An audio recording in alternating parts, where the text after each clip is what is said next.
Hey guys, hope you're doing well. I wanted to go ahead and make a video to give comments on your course matrices. I just finished grading them. Across the board, everyone did a great job. I was really happy with what I saw, didn't see any major concerns. I do have a few comments though, because I know you're working on your syllabi and your lesson plans and your assignments. So I didn't want to wait till Monday in case you wanted to work on stuff this weekend. So the purpose of this video is just to give you comments about observations across the board, right? Some of these things apply more to some of you than others, but I think the comments would be helpful to everyone. So first thing, right? When you are designing your course modules, week one and the last week are really important, right? So the way you start the class and the way you end the class. With some of your matrices, it wasn't clear to me that you had allocated time at the beginning to orient students to the class, right? So just make sure you allocate some time for that. Also, be thoughtful about how much you put into that first class. And this is a mistake that I made as a new faculty member, and honestly one that I still sometimes continue to make because I'm trying to cram as much content as I can, right? But sometimes if you do too much, especially at week one, it can negatively impact your entire course. What do I mean by that? In week one, you're setting the tone for the entire class.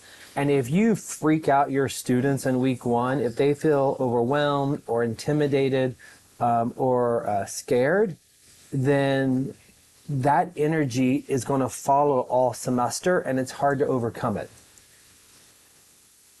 That doesn't mean you shouldn't challenge them, right? They want to leave knowing this is going to be a challenge, right? And they want to feel excited about the journey that they're starting. So you definitely do want to cover content in week one, but just balance that out. Related to that, you guys know that I tend to give a pre-assigned reading or something to come to week one to prepare for the activity that we're going to do in week one, right? I do that for a couple of reasons. Number one is I'm getting you students used to this idea before they ever start the class that they're going to have to do some prep work to get ready for the next class. So I'm starting that habit right away. I also want them to come prepared to be able to engage in the discussion.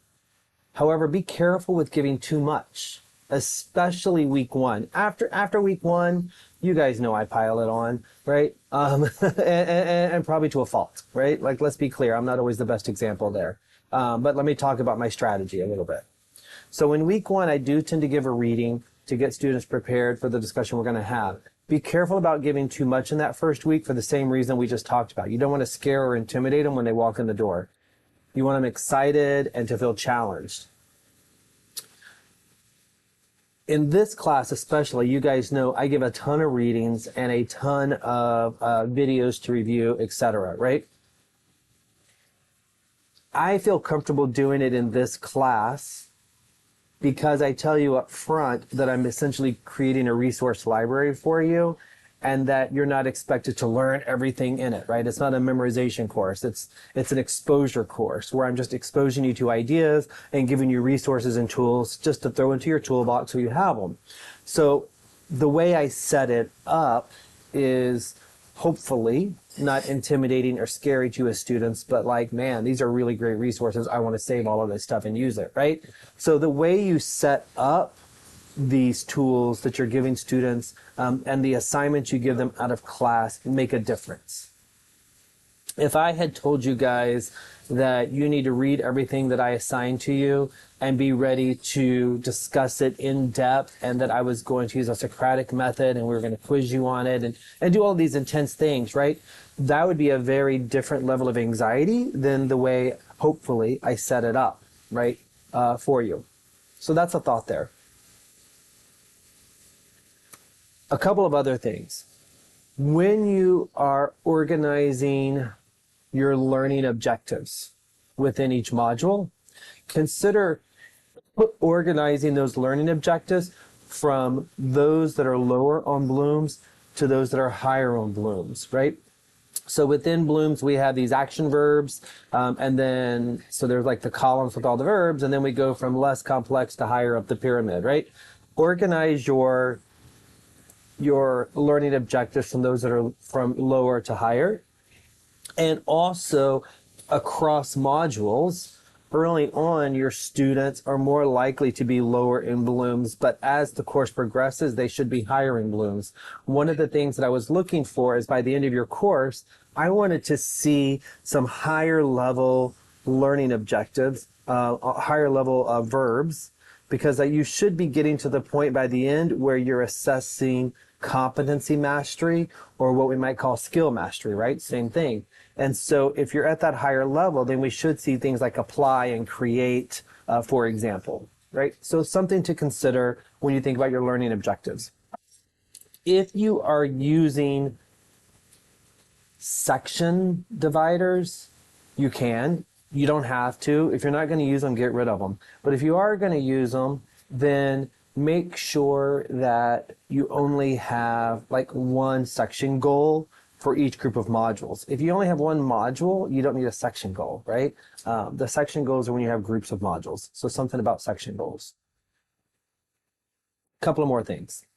We're going back to learning objectives. Some of your modules had a lot of learning objectives, right? I would see 5, 6, 7 learning objectives per module. And I question the feasibility of being able to cover all of those learning objectives. Typically, I would recommend 2 to 3 learning objectives per module. So if you have a lot of learning objectives in each module, that might be something for you to check the feasibility of what it is that you're proposing and consider adding additional modules where you have to cover a few learning objectives per module, or streamlining what you can actually cover in your course if you're limited to a certain number of weeks. So something to think about there. Lastly, this may or may not be useful to you, but I put it out there for your consideration, and feel free to bring this forward in class to discuss further. In this class, we use the word learning objectives, right? So for each of your modules, you have these learning objectives. Those of you who have had intervention mapping offered in our behavioral science degree program might be used to the term performance objectives. Performance objectives are very much linked to this idea of competency mastery. You can think about it that way. There's a parallel there. And so especially if you are developing a community-based educational intervention, and you have your intervention mapping performance objectives, you could actually take those performance objectives and create lesson plans by turning those performance objectives into your learning objectives for each of your lesson plans and your modules. So something to consider, that hopefully that's a little light bulb moment for you to help you out as you are doing your work in intervention mapping, or in the future, or even now. Okay, I hope that was helpful. Again, great job on the course matrices. I was really happy with everything I saw. See you guys Monday.